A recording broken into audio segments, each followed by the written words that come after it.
Hello guys! Hello Sagittarius! Welcome dito sa aking channel. Kapalaran 888. Welcome guys! Alamin natin kung anong messages, vibration, gabay, energy para sa inyong lahat. First week ng 2024. First week ng January. Ito yung para sa lahat ng Sagittarius. Wow!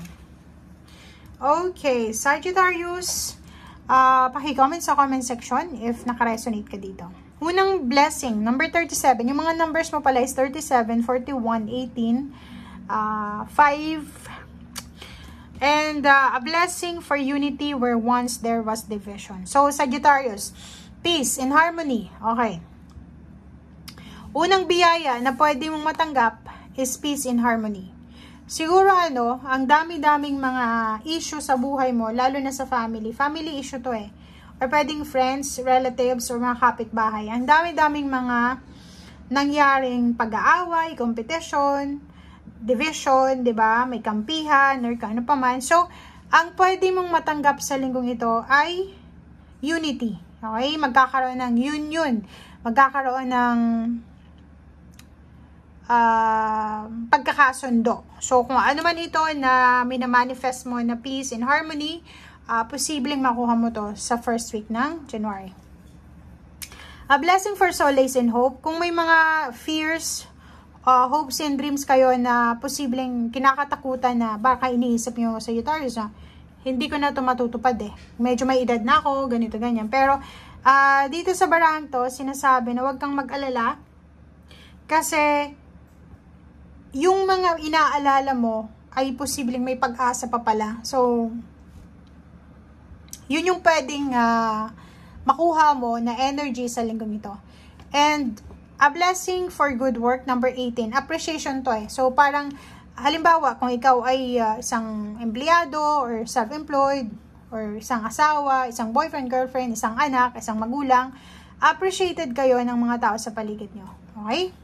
And ang dalawang barang to is parang resonated sa bawat isa. Parang, yung iba sa inyo dyan, nag-aalala kayo kung, halimbawa, yung mga parents nyo ay magkaaway, magkakapatid, family, naalala nyo kung ano ba yung future na darating sa amin kasi hindi na kami nagkakausap ng ganito, ganyan. So, ang isa sa mga blessings na pwedeng dumating sa'yo this January, especially first week, is yung maayos yung gusot.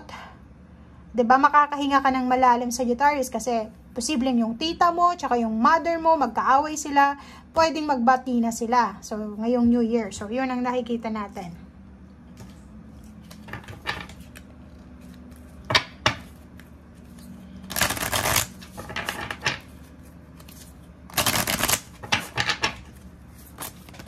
Okay. Sagittarius. Oh. Kumuha tayo ng dalawang cards. Okay guys, Angel of Balance. So yun, number 10. So mga, yung mga Sagittarius na maraming pinagdaanan sa 2023. Ang daming problema, maraming problema sa pera, relationship, sakit, or kano pa man. May mga sakit sa family, kung ano pa man to. Sinasabi ng barahan na tapos na to. Nandito na si Angel of Balance, 48, 8, 9, 10, 11, 12. Tapos na siya. 12, diba? 3. Nasa celebratory ka na eh. So, ibig sabihin yan, yun na nga. Makakahinga ka ng malalim. Hindi ka na mag-aalala. May pag-asa. Kung ano man itong gusto mong gawin sa buhay mo, huwag kang mawala ng pag-asa. Kasi, may darating na pagbabago sa buhay mo eh. Diba? Nandito si Angel of Balance, magiging balanse ang lahat sa buhay mo.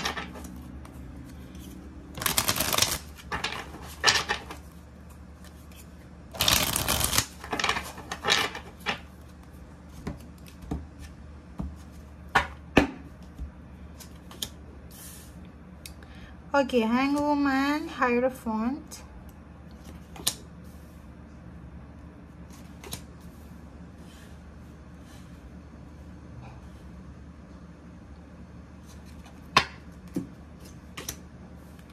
And 6 of coins. Okay, so meron ditong Hangwoman, may Hierophant, and 3 of Cups, and Ace of Cups, and 6 of coins. Okay, so sinasabi ng baraha sa'yo dito na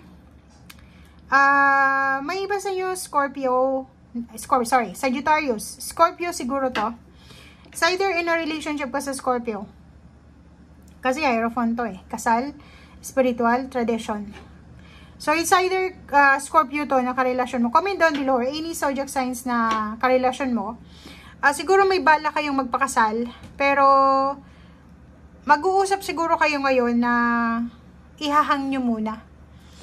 Kailangan nyo muna siguro na mag-ipon ng pera.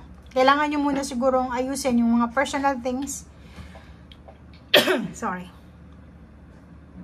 So, nakikita ko sir dito, marami kang ihahang. It's either, ano to, plano. Plano to ng dalawang tao eh. 'Di ba? Kasi, unang-una, i-consider nyo yung pera. Pangalawa, yung distansya. Pangatlo, yung pamilya. Parang ganun. So, nakikita natin, ang 2 cards na to, kailangan yung i-consider to. So, hindi nyo dapat madaliin. If ever nagplano kayong, magpapakasal na tayo this 2024, ngayong January, first week, wag masyadong magmadali. Okay? Kailangan natin ng balance. Nandito sa Angel of Balance, balance ang kailangan natin. 3 of Cups, Ace of Cups, and 6 of Coins. Dito guys, sinasabi na 3 of Cups, ang dami-daming celebration sa paligid mo. Pwede ikaw ay imbitado sa isang okasyon, sa isang binyag, sa isang kasal, sa isang New Year's party, or kano pa man. Meron ditong occasion dito, 'di ba? And posibleng sa okasyon na yan, ikaw ay mabibigyan ng regalo, or posibleng ikaw ay mapipili sa raffle draw. Parang ganon. So, comment down below. Okay, so, this week, mayroon ditong occasion. Masaya ito. Masayang occasion to. It's either family reunion, or pwedeng, kasi may unity dito eh. So, pwedeng nakikita ko siya dito na pwedeng imbitado ka sa isang pagtitipon. And nakikita ko siya dito na yun sa pagtitipon na yun, masaya yun yung pagtitipon, and pwedeng mabigyan ka ng regalo, mabigyan ka ng money, pagkain, or kung ano man tong luxurious things na to. Or pwedeng hindi naman luxurious siya, pero mapapakinabangan mo. Okay? 7 of Swords, Air Signs, 2 of Wands. Okay, Knight of Cups. Sagittarius, lalaki ka ba? Kung lalaki ka, para to sa lalaking Sagittarius mag-iingat kayo.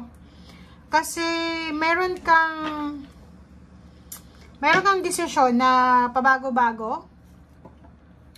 Be true to yourself, 'di ba? Maging totoo ka sa kung ano yung, kasi itong 7 of Swords na to is Gemini energy yan, air signs. Kailangan mong maging totoo sa nararamdaman mo. Kailangan mong maging totoo sa actions mo. Dapat yung actions mo and yung words mo, yung mga sinasabi mo and yung galaw mo, dapat hindi sila magkasalungat.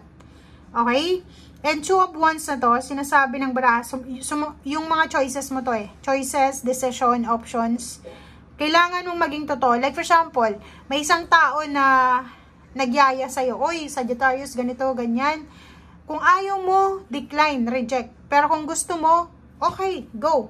Pero kung ayaw mo naman, tapos nag-go ka, tapos naging malungkot ka, o hindi mo naman nagustuhan, parang niloloko mo lang yung sarili mo. So, hindi naman mahirap na magsabi ng totoo. So, para sa'yo, protection yan sa'yo, para sa peace of mind mo, para sa boundary mo, kailangan mo na maging totoo sa nararamdaman mo. Okay? Nandito yung Emperor. And huwag tayong magpadalos-dalos sa ating mga decision making. Huwag natin madaliin yung situation. May Knight of Cups dito. If ever relationship to, Sagittarius, kung single ka, kung may magbibigay sa'yo ng motibo, like yun, makikita mo, itong kapitbahay ko na to, itong dati kong katrabaho, kung makatingin sa akin, parang interesado ako. Huwag tayong mag-a-assume, okay? Yun yung sinasabi sir ng Emperor. Huwag nating personalin ang lahat ng nakikita natin. Huwag nating i-assume yung mga nangyari sa paligid natin.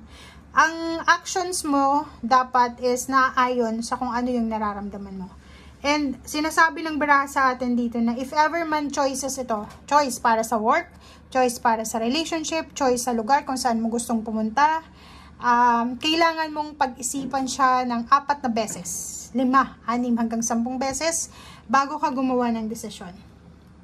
Sa ilalim niya, 6 of Swords. So, nakikita ko sa'yo dito, ikaw and rest of your family ay magta-travel kayo.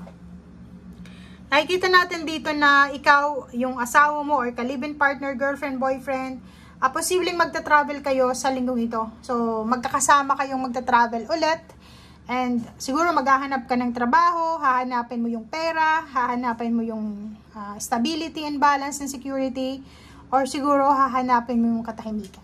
Okay? Thank you guys. Bye!